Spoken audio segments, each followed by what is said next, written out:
Charlotte Casiraghi, bonsoir. Bonsoir. Le 7 juin, demain, marquera le coup d'envoi de la semaine Philo Monaco. Quels en sont les grands thèmes ?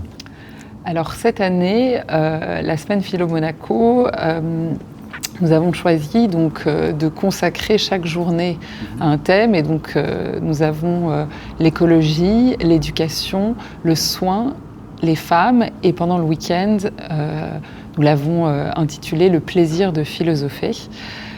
Et ces thèmes sont importants, me semblent très importants parce qu'ils sont des grandes préoccupations politiques aussi.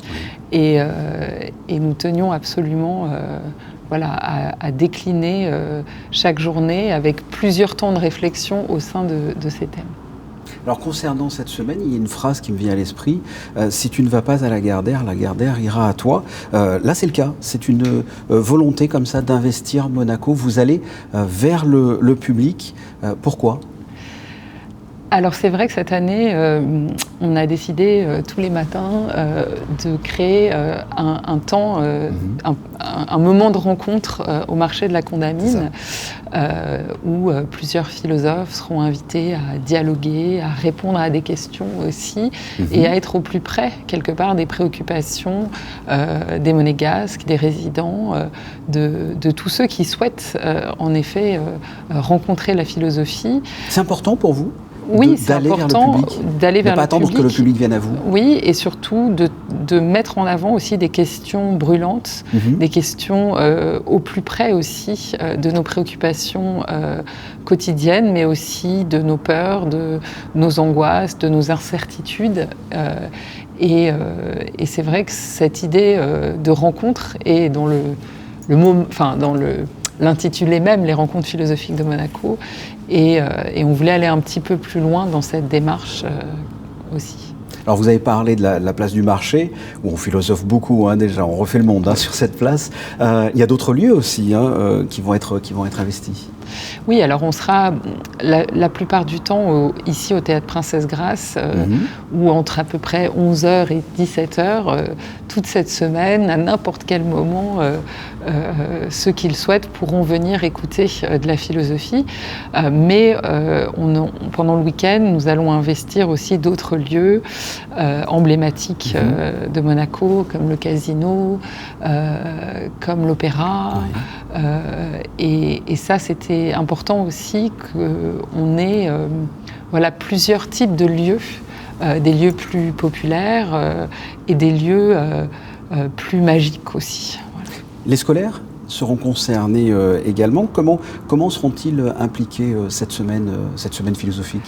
Alors les scolaires sont très impliqués dans le projet des rencontres philosophiques de Monaco, et pendant la semaine, notamment le mercredi qui est dédié à l'éducation, et où le matin se tiendra un atelier ici au Théâtre Princesse Grace avec des classes de primaire qui seront invitées à regarder le film de Charlie Chaplin, The Immigrant, et avec une improvisation aussi au piano de Carole Beffa et une discussion après avec les enfants.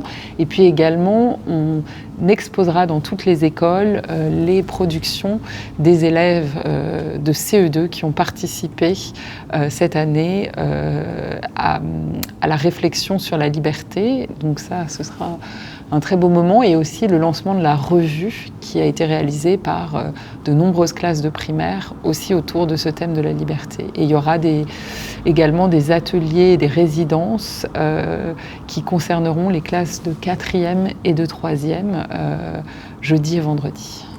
La remise des prix des rencontres philosophiques le 9 juin, c'est un des temps forts de cette semaine. C'est original de récompenser comme ça des philosophes. On récompense des sportifs avec une Coupe du Monde, on récompense des écrivains également, mais c'est assez original comme ça de récompenser des philosophes. Quelle était la volonté, l'objectif ? C'est vrai qu'il y a beaucoup de prix littéraires, beaucoup de prix pour le cinéma, pour beaucoup de disciplines, mais en philosophie, il y a très très peu de prix.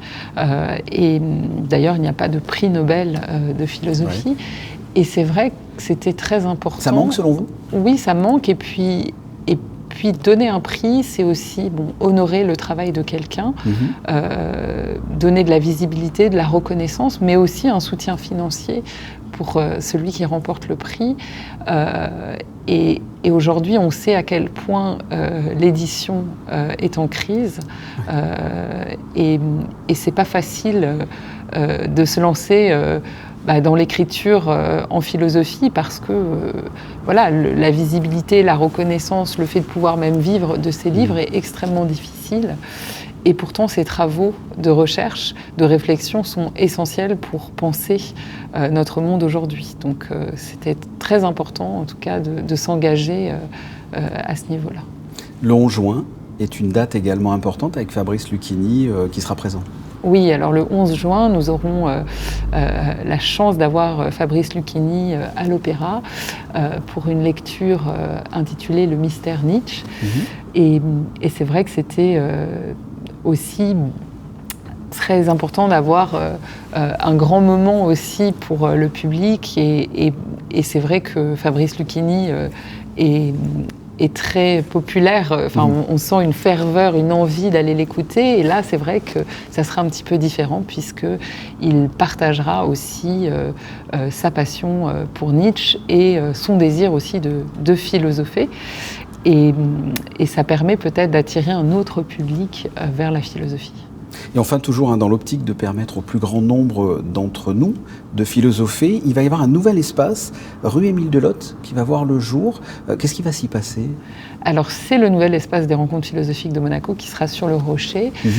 Et dans cet espace, évidemment, il y a beaucoup de livres, de publications, mais aussi, on y tiendra des ateliers pour les enfants, éventuellement aussi des masterclass.